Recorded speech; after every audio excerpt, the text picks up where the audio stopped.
Hello and welcome to the New England Job Show, a show produced by job seekers for job seekers. Now, some of us in the job search mode are looking to change careers or transition into new careers that better suit the needs of the times. For such people, a career assessment helps you determine your unique abilities and interests that are critical in determining the right job or career. Our studio guest today is very well placed to talk about all aspects of career assessment strategies. Judith Price is an employment and career transition consultant, coach, and personal brand specialist with over 30 years of experience.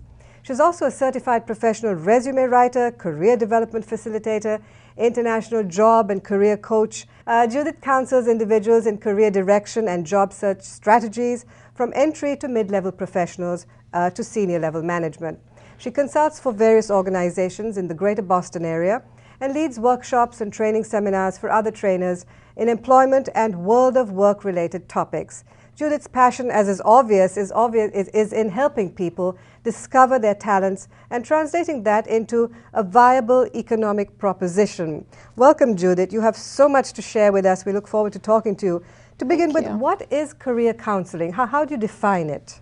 Well, career counseling is when the counselor and the client work together to develop a roadmap which will help the client to reach his or her career goals and open up some options where the client can make the very intelligent decision of which career they should choose. Mm-hmm.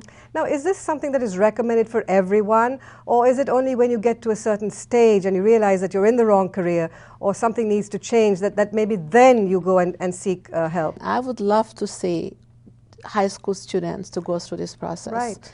Because I have so many clients who are 19, 20, 21 years old in college, and they don't know what they want to do. Right. They pick the wrong major, they changing majors, they're dropping out, they're graduating without any focus, any direction, and they come to me for finding me for referrals, whatever. And they said, you know, Judith, I wish I had this when I was in high school. Yep. I would have picked the right career major, I would have gone to the right school, I did the right internships, and now I am not getting hired because I don't have the work experience. But if I knew what I wanted to do, I would have built towards that. I would have built a resume. I would have built a internship every year that could fall back on.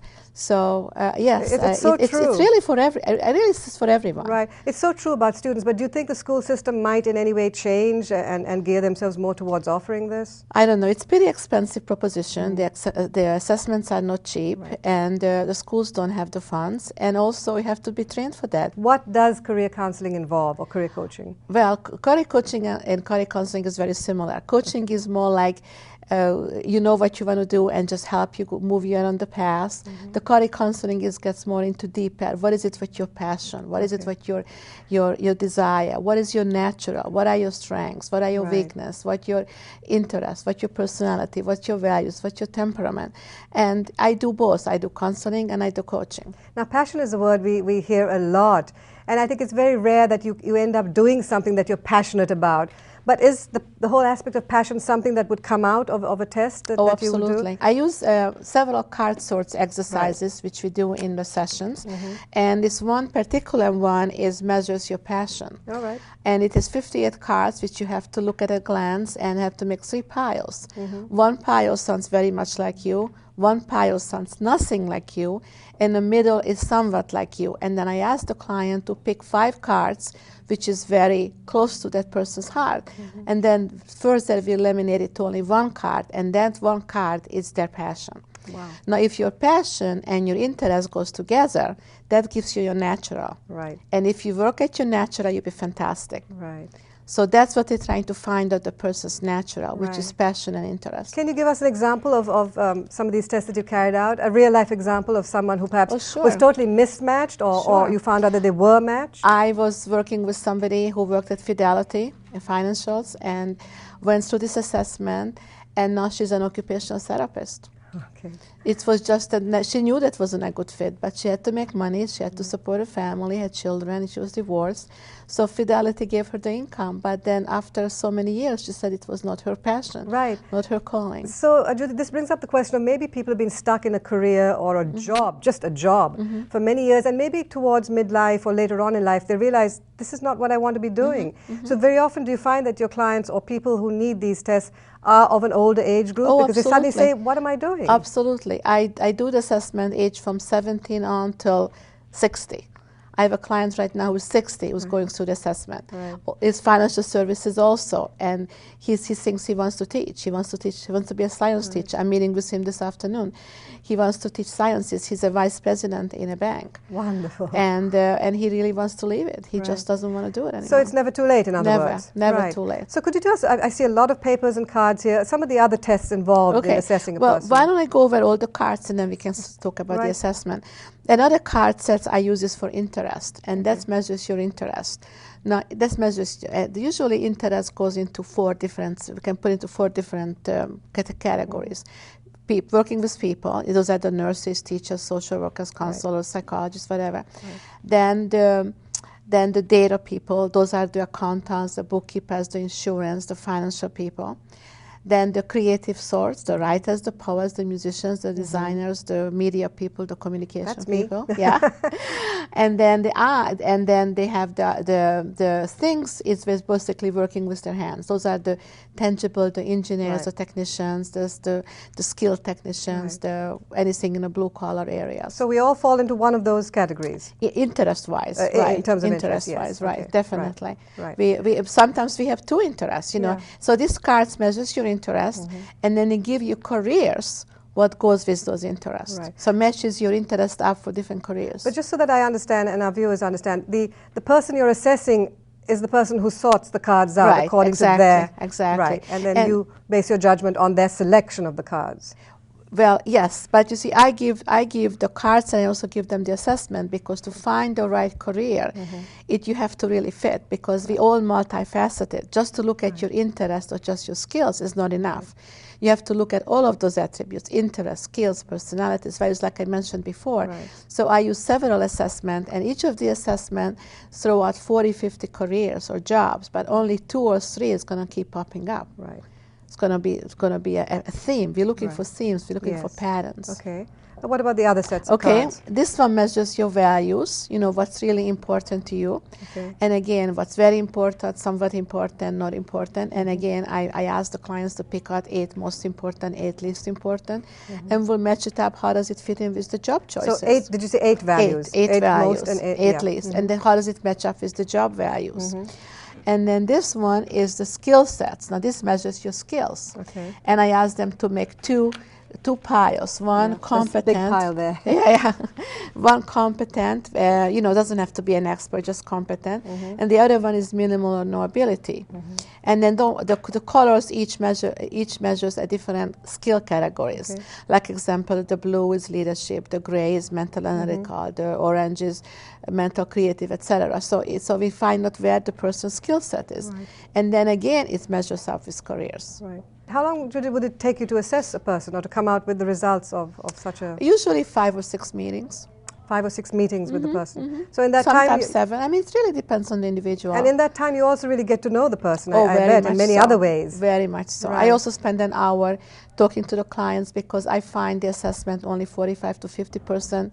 I rely on 45 to 50%, other 55% my own 30 years of doing, my 2 master's degrees, my tens of thousands of people working with, you know. I'm sure you're like a psychic. You can probably sometimes look at people and you would know straight away. Yes. So what typically is the background of your clients, or do you really have a range of people Very coming? wide range. Of course, since I'm in Massachusetts, most of my clients are techies. Technology people, yeah. A lot of engineers, software people. So do you find, Judy, that technology people, we always sort of bracket them into one category. You know, they're technology, they're geeks, they're, focused. But do you find that sometimes even they feel they're in the wrong job and they'd rather be doing something else? Oh my God, absolutely. I had a client who was a software engineer. It's a woman. And I think I worked with her about 7 or 8 years ago. And she came to me and said, I really can't do it anymore. I just have to get out. Right. So make a long story short, she kept keeping me abreast what she's doing. She's an interior designer now. She went back to school. She got her certification. She got her clients. And she is doing fantastic, and she's loving it. Oh, yeah. Now, in today's economic situation with unemployment, Absolutely. what advice do you have for those of us on how to handle this break and how to make use of it in terms of really assessing where you want to be? That's a fantastic question, because it is so important that the next time you are working, you do something what you love. Absolutely. Because many times people got laid off from a job they didn't like. Yep. And they said, this is wonderful. Now I can do what I want to do. Right. So I would recommend to go through some assessment. Now, I also use 7 or 8 different kind of paper pencil exercises. Now, I don't tell that everybody has to go through the cards and the assessment. Sometimes people are very test adverse. So I use, just talking to them, and I do other kind of techniques and strategies. I have up on my sleeves a lot of different techniques we can use, so it doesn't have to go. But yes, the people who lost their jobs for whatever reason, go through the assessment, figure out what their strengths are, what their interests are, what their natural is, what's their passion, and try to melt it and build a career around that. Because then they're really going to be, because there's no such thing as job security, but there is such a thing as career security. Right. Or job satisfaction, at least, if not, Exactly. And be happy what you're doing, and you find security in your skill sets, right, and what value you're going to give to your work. Right. And do you think, from your experience, that people would be willing to take a lesser paying job if at least their passion was there? There's a saying, if you love what you do, you never have to work a day in your life, Right. and money will follow. And that's really true. Right. Because if you love what you do, you're going to be very good at it. And if you're going to be very good at it, people's going to notice it, and you're going to get a job, and you're going to get clients. Now, what about people who want to change career or start a new career, even if it's late in life, but might need a little bit of training or skills? Are you able to then advise them on how to go about getting to that next step? Absolutely. We do the whole gamut, the whole 9 yards. It's a 4-step process, basically. Who am I? What am I all about? What are my qualifications, my attributes, my characteristics, which we get through the assessment. And then who are there who can use those kind of characteristics, what industry, what kind of job. And then we'll make a decision together. It's a very collaborative effort. I'm not going to shove anyone's throat on to be the interior designer or a science teacher. We work together. We're figuring out what it is. We'll make a decision together and then develop the plan. Anything else they should be thinking about in terms of making that big step of changing careers? Well, try to do an assessment. Try to figure out what you love, what you're interested in, what your passion is. What is it what you really excite you getting up in the morning? What is it what you would do even if you didn't get paid? Right. This is such a great thing, because you guys all doing this without pay, but you're passionate about. So a lot of us have found that volunteer work is a good way to put yourself out there, and you never know what will come out of it. That could be the turning point. Volunteer work is wonderful. Part-time work, doing some job shadowing and watching other people what they do, doing some bridge jobs, doing just to hold you over while you're figuring out what you want to do. All those are taking a course, taking a class. Well, it sounds fascinating, and I'm so glad you brought along the cards and some of the paraphernalia that goes with it. Like I said, it sounds like an art and a science. Thanks for all your good work, Judith, and I hope people out there are watching, or rather reading, your blog items that you contribute to www.nejs.org. And thank you for sharing your advice. I'm sure we'll be coming back to you for more advice in the future. Okay. Thank you again, Judith. You're very welcome. Thank you for having me. It was a pleasure.